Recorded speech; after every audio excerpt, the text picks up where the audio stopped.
Добро пожаловать в мой канал. Du rêve à la réalité. Après quelques jours d'atermoiement, les noms rendus publics sont ceux de 3 ex-internationaux de l'époque où Laporte et Brunel étaient à la tête des Bleus. Sébastien Bruno, Jean-Baptiste Elissalde et Julien Bonner rappellent des faits mercredi 27 décembre.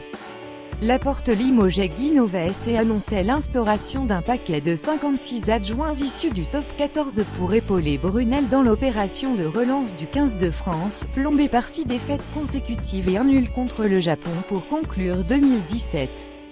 Dans l'idéal, j'aimerais un spécialiste de la mêlée, un de la touche, et 2 ou 3 techniciens de club plus généralistes, avait alors précisé Brunel à l'AFP. Une semaine plus tard, Laporte, sélectionneur entre 2000 et 2007, et Brunel, son adjoint de l'époque, n'ont séduit que 3 hommes qu'ils connaissent bien pour les avoir fait grandir. Une décennie auparavant, sous le maillot national, Sébastien Bruno, chargé de la mêlée, Jean-Baptiste Elissalde qui entraînera les 3 Scars et Julien Bonner qui s'occupera de la touche. Laporte, dont les détracteurs lui reprochent un fonctionnement clanique, avait déjà installé ses hommes à Marcoussis, siège de la FFR, après son élection surprise à sa présidence le 3 décembre 2016 face aux sortants Pierre Camus, de Dentereux, Serge Simon et Bernard Viviès. L'autre adjoint de Laporte lors de son double mandat de sélectionneur avait même été placé au plus proche du 15 de France de Guy Novès, choisi lui par Camus. Les grands noms disent non en nommant Brunel, un autre fidèle. Laporte espérait que l'ex-manageur de Bordeaux-Bègles, fédérateur, puisse rassembler au-delà de ses partisans en intégrant à la pige les meilleurs techniciens du championnat, qui viendraient apporter leur expertise pendant la fenêtre internationale pour retourner ensuite dans leur club. C'est un échec pour l'instant. Patrice Collazo La Rochelle, Franck Azéma Clermont, pourtant adjoint de Brunel à Perpignan lors du titre national de 2009, Pierre Mignoni Lyon et Fabien Galtier Toulon, pourtant 2 autres de ses ex-joueurs en bleu, ont refusé une proposition pas si alléchante que cela tant le navire navigue en eau trouble, car si ces managers préfèrent rester au sein de leur club, c'est qu'ils y bénéficient d'un environnement stable et rencontrent du succès.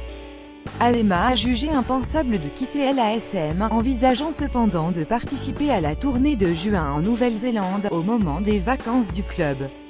Je suis entraîneur de club et la charge de travail que j'ai au quotidien ne me permet pas de faire autre chose que cela, a déclaré Galtier après un temps d'hésitation, un danger de dispersion qui ne concerne à l'heure actuelle que le seul Bruno, adjoint de Mignoni à Lyon depuis 2015 et qui sera mis à disposition par son club durant le tournoi des 6 nations.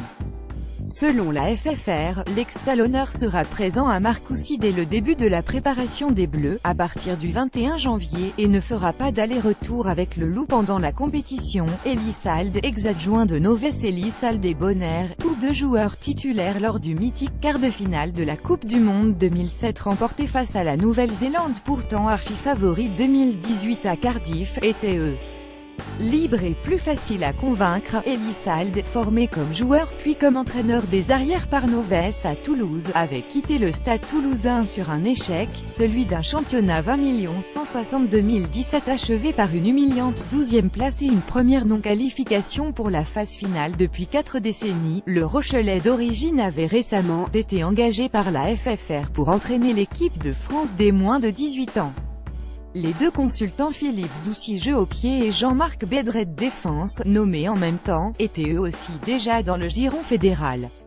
Bonner, joueur historique de Clermont, avait lui mis fin au printemps dernier à sa carrière de joueur. Ce dispositif innovant mixe les compétences présentes au sein de nos clubs et celles émanant de l'encadrement technique fédéral, a positivé la FFR en vantant un dispositif maintenu et renforcé jusqu'à la Coupe du Monde 2019. L'attelage est en fait nettement plus classique qu'initialement présenté, et va devoir trouver son chemin dans l'urgence. Le tournoi commence dès le 3 février contre l'Irlande.